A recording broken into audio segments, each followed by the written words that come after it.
David, wake up. Everybody got choices, Bentley or the Porsches. We could have all had Rolls Royces and some oysters. That's the theme for today. Everybody got choices. Welcome back to Group Therapy. I got another great session for y'all today. And, make sure you watch it until the end. I believe this one is really going to help somebody. Share with somebody who may need to hear this as well, too. All right, what we're going to be talking about today is, being double-minded, how a mistake can delay the blessing. It really can. And also, not to get stuck in it, but how to move forward from a mistake as well, too. And lastly, how also can being too gifted be a curse, or is it actually a good thing? Right, so that's my question for today. You can comment down below if you care to comment, and we'll take from there. All right, if you have your Bibles, go to James 1 verse 8, and it says, such a person is double-minded and unstable in all their doings. Right, so whatever we're doing, we gotta make up our mind. We gotta decide, this is what I'm gonna do, this is what I'm gonna stand on, and you go and use your faith and go towards that path, right? But you can't be going this way and going that way and expect to make it, to the next level, right? You gotta decide what you want to do, how you want to do it, what you're standing for, and attack it head on. All right, right, and making the wrong decision, right? Can it be a blessing, or is it part of the journey? Right? Some people say it could be part of the journey. Some people say it could be a blessing. Yes, it could be a blessing because that mistake, that no, kind of led you, kind of stirred you in the right direction where God actually wants to take you, right? But if maybe that door wasn't shut, that should have been shut, and you walk through it, once again, it could have delayed the blessing. Initially, it might look amazing. It might feel amazing at that moment because I was able to walk through a door that I couldn't see, but I wanted. But, man, if God can close some doors in our lives and not allow some things in our lives, we can live a better life, right?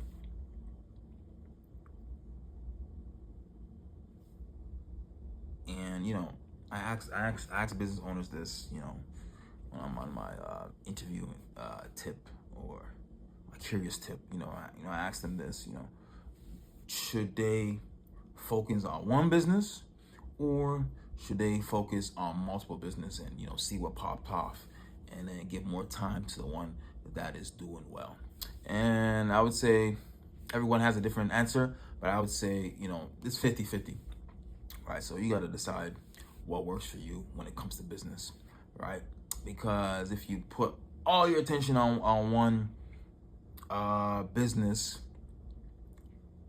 you're not distracted, you're not on focus. The only goal is to move this business to the next level, right? But if you have multiple streams and all of them are kind of starter up level, it kind of gives you a little bit of unfocus because 33% is here, 33% is here, 33% of your mind is here, right? So it can be a little hard to juggle, but sometimes maybe two can pop off, and now you got two amazing businesses running at the same time, right? So you got to decide what you want to do when it comes to business. If you're going to do multiple at once, or you're going to pick one and just hone in and focus on that one. And that can also open a lot of doors as well too. Right? And sometimes when we're about to make a good decision, a right decision, the enemy, the devil, distracts us with the wrong one. Right? We're praying for something. We're believing that God is going to do it. We're expecting the blessing. And we see something that is close to what we prayed for, And we believe that God did this, God brought this opportunity, but in reality, it was the devil that brought the opportunity. I mean, the devil's smart, right? He will bring such a thing, such a similar thing that you may like, or that he knows what you're looking for, and he'll place it right in front of you, and you thinking that's the thing that God put in front of me. But no, it wasn't. It was the enemy that was trying to trick you to make the wrong decision, right? So when we're making decisions, especially big decisions, right, we got to consult with God, right? We don't got to consult with friends, family. God has the answer to your question. And if you consult with God, you cannot go wrong, right? So you just want to talk to God and see what is the best option for me before I make any big decision, all right?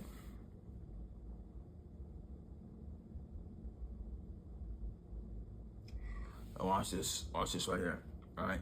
And people make bad decisions because they have self-esteem issues, and they're trying to put it on someone else. They're trying to make other people feel bad, right? They're trying to play games. They're trying to get back at somebody, whatever it is, right? I've never seen it gone well, right? And I really consider that as a bad decision, especially when you're dealing with somebody anointed. You trying to diminish them. You trying to play games. You think they're soft, so I'm gonna do whatever I want with this person. It's not going to go well, because if you mess with God's people, God will take care of that person, right? So you got to understand that the anointed is not to be played with, because God has his hands on that person, right? So God has a hand on that person. God is really covering that person and really having extra caution with that person, all right? Lastly, sometimes God will allow us to make the wrong decision just to show us that we're him. He's him. Just to show us that he's in charge. He's in control. And when you start to understand he's in control, that's when he starts to make moves. He starts to help you with the right decisions, right? You're not gonna make no more bad decisions. You're not gonna walk through the wrong door. No matter how good it looks, no matter how great the deal is, you're not going to tamper with your principles, with your morals, because God is in charge of your life after you made a whole lot of mistakes, right? That was good right there. That was good. Hopefully you guys share with somebody, especially folks that are making a whole lot of bad decisions. They might be good people. They might have the right intention, but they did not consult with God, right? So like, share, subscribe, whatever you guys want to do. Hopefully this is helping somebody. And I make this quick prayer for you guys. I pray that we become better decision makers, that we have a discernment spirit that is going to help us make the right decision. No matter how good the bad one looks, we're still going to make the right decision. We're still going to move forward. We're not going to be double-minded. We're not going to have doubt and faith in the same sentence. We're going to have faith, and we're going to tackle whatever we need to tackle head on, because God doesn't want us to be double-minded. He wants us to choose him or not. At least you made up your mind. All right. Peace.